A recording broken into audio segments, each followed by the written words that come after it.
आखिर दोस्तों, किसी तरह उत्तर प्रदेश के प्रयागराज में महाकुंभ का मेला आग के गोले में कैसे बदल गया। सरकार के इतने इंतजाम करने के बावजूद महाकुंभ में आग क्यों लगी? एक सन्यासी के 10 लाख रुपए क्यों जलकर राख हो गए? इसके पीछे क्या वजह थी? क्या इसके पीछे कोई बड़ा आतंकी संगठन था? और योगी सरकार पर विपक्षी पार्टियां क्यों सवाल उठा रही हैं? या यह घटना किसी बड़े हमले का हिस्सा तो नहीं थी? अगर आप भी इन सवालों के जवाब जानना चाहते हैं तो बने रहिए हमारे साथ इस वीडियो में। आज हम आपको बताएंगे कि इसके पीछे क्या बड़ी वजह थी, जिसे सुनकर आपके पैरों तले जमीन खिसक जाएगी। आप भी सोचने पर मजबूर हो जाएंगे कि ऐसा कैसे हो सकता है। जहां इतनी संख्या में सुरक्षा बल तैनात है, फिर भी ऐसी घटना कैसे हो सकती है। साथियों, प्रयागराज में हिंदुओं का सबसे बड़ा मेला महाकुंभ 13 जनवरी से शुरू हो चुका है। यहाँ लाखों और करोड़ों श्रद्धालु और तपस्वी सन्यासी पहुंचे हुए हैं। सभी नागा साधु आशीर्वाद लेकर मां गंगा में स्नान कर अपने पापों से मुक्ति पा रहे हैं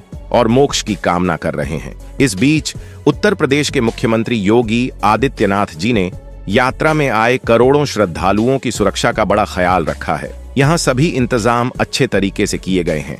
लेकिन इसी बीच महाकुंभ से निकलकर एक ऐसी भयानक खबर सामने आई है जिसने सभी को हैरान कर दिया। जिसने भी इस वाक्य को सुना वह महाकुंभ जाने के बारे में सोचने पर मजबूर हो रहा है। और यह घटना उत्तर प्रदेश सरकार के सुरक्षा और इंतजाम पर सवाल खड़े कर रही है। दरअसल आपको बताएं कि प्रयागराज में जहां महाकुंभ लगा है, वहां रविवार की शाम लगभग 4:30 बजे के आसपास एक भीषण आग लग गई। यह आग शास्त्री ब्रिज के पास भारतीय धर्म संघ गीता प्रेस के कैंप में लगी और देखते ही देखते चारों तरफ फैल गई।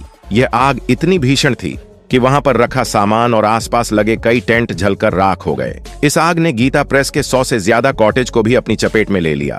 साथियों, आपको बताते चलें कि यहां तक कि पास में एक कैंप में रह रहे एक साधु सन्यासी के लगभग 10 लाख रुपए जलकर राख हो गए।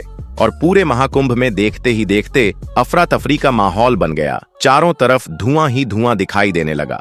इस बीच लोग अपनी जान बचाने के लिए इधर उधर भागने लगे। लेकिन दोस्तों, सोचने वाली बात यह है कि आखिर यहाँ पर आग लगी कैसे और इस आग पर किस तरह से काबू पाया गया, क्योंकि यहाँ लाखों की संख्या में श्रद्धालु मौजूद थे। परंतु ये जानने से पहले फटाक से वीडियो को लाइक कर हमारे चैनल को सब्सक्राइब कर लें। दोस्तों, आपको जानकारी के लिए बताते चलें कि अभी तक आग लगने का कोई सटीक कारण स्पष्ट रूप से सामने नहीं आया है। लेकिन शुरुआती जानकारी के अनुसार जब आसपास मौजूद लोगों से पूछताछ की गई तो उन्होंने बताया कि गीता प्रेस में एक रसोई है, जहां पर सुबह के तकरीबन 4:30 पर चाय बनाई जा रही थी। चाय बनते वक्त अचानक से गैस सिलेंडर लीक हो गया, जिसके चलते यहां आग पकड़ ली। यही कारण था कि आग धीरे धीरे चारों तरफ फैलने लगी और देखते ही देखते इसने विकराल रूप धारण कर लिया। आग के चपेट में आसपास के कई कैंपों में रखे सिलेंडर भी आ गए, जिसके बाद एक के बाद एक कई धमाके हुए। बता दें कि यहाँ पर लगभग 300 से ज्यादा टेंट जलने की खबर सामने आई है।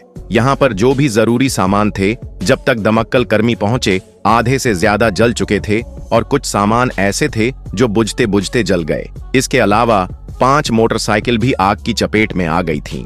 कुछ देर बाद फायर ब्रिगेड की लगभग 15 से ज्यादा गाड़ियां मौके पर पहुंची और लगातार इन गाड़ियों ने शाम तक आग को बुझाने का प्रयास किया।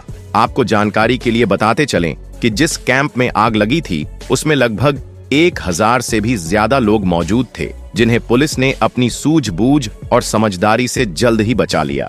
साथियों, इस कैंप में आग लगने के कारण आसपास के कई कथा पंडालों और भजन कीर्तन को रद्द कर दिया गया। साथियों, जिस स्थान पर आग लगी थी वहां एक रेलवे ब्रिज भी है और आग लगने के कारण उस स्थान से ट्रेनों के आवागमन को भी रोक दिया गया था। बताया जा रहा है कि जिस वक्त यहां पर आग लगी उस वक्त एक पैसेंजर ट्रेन इस ब्रिज के ऊपर से गुजर रही थी और ट्रेन में बैठे यात्रियों ने जब इस आग को देखा तो उन्हें ऐसा लगा जैसे कहीं ट्रेन में ही आग न लग गई हो।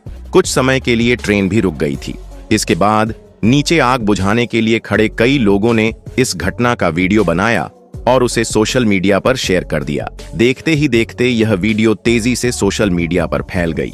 जब उत्तर प्रदेश के मुख्यमंत्री योगी आदित्यनाथ को इस मामले की जानकारी मिली तो वह तुरंत बिना किसी देरी के उस स्थान पर पहुंच गए, जहां उन्होंने वहां मौजूद लोगों की सुरक्षा का ध्यान रखते हुए फायर फाइटर्स से बात की और लोगों को आश्वासन दिया कि उन्हें किसी भी प्रकार की कोई क्षति नहीं होगी और उनकी पूरी सुरक्षा का ध्यान रखा जाएगा। इस आग लगने के बाद सीएम योगी आदित्यनाथ ने एडवांस टेक्नोलॉजी वाली फायर मशीनों को तैनात कर दिया है। आपको जानकारी के लिए बताते चलें कि इन फायर मशीनों में थर्मल इमेजिंग जैसा एडवांस सिस्टम है, जिसका इस्तेमाल ऊंचाई वाले टेंट की आग बुझाने में किया जाएगा। यह मशीनें 35 मीटर तक ऊंचाई पर जल रही आग को बुझाने में सक्षम हैं। इतना ही नहीं, महाकुंभ मेला क्षेत्र को फायर फ्री बनाने के लिए अब यहां पर 350 से ज्यादा फायर ब्रिगेड की गाड़ियां तैनात कर दी गई हैं। 3000 से ज्यादा प्रशिक्षित मैन पावर और 20 से ज्यादा फायर पोस्ट भी बनाए गए हैं। वहां मौजूद अखाड़ों और टेंटों में फायर प्रोटेक्शन इक्विपमेंट भी लगाए गए हैं। साथियों, भले ही इस घटना के बाद योगी सरकार के इंतजाम पर सवाल उठ रहे हैं, लेकिन आपको जानकारी के लिए बता दें कि इस घटना के बाद समाजवादी पार्टी और कांग्रेस पार्टी ने भी योगी सरकार पर सवाल उठाए हैं। समाजवादी पार्टी ने कहा कि हम तो शुरू से ही महाकुंभ में हो रही तैयारियों को लेकर सवाल उठा रहे थे, लेकिन किसी ने हमारे सवालों पर ध्यान नहीं दिया। उनका कहना है कि श्रद्धालुओं के रहने की व्यवस्था न तो अच्छी थी, न ही पानी की व्यवस्था ठीक थी। समाजवादी पार्टी ने योगी सरकार पर निशाना साधते हुए कहा कि महाकुंभ में लगी इस आग को गंभीरता से लेना चाहिए और इस एक घटना की वजह से कुंभ मेले की सारी तैयारियां खुलकर सामने आ गईं। साथियों, आपको क्या लगता है, क्या योगी सरकार के इंतजाम में कोई कमी थी या यह सिर्फ एक हादसा था? इस घटना के बारे में आप अपनी राय हमें कमेंट सेक्शन में जरूर दें।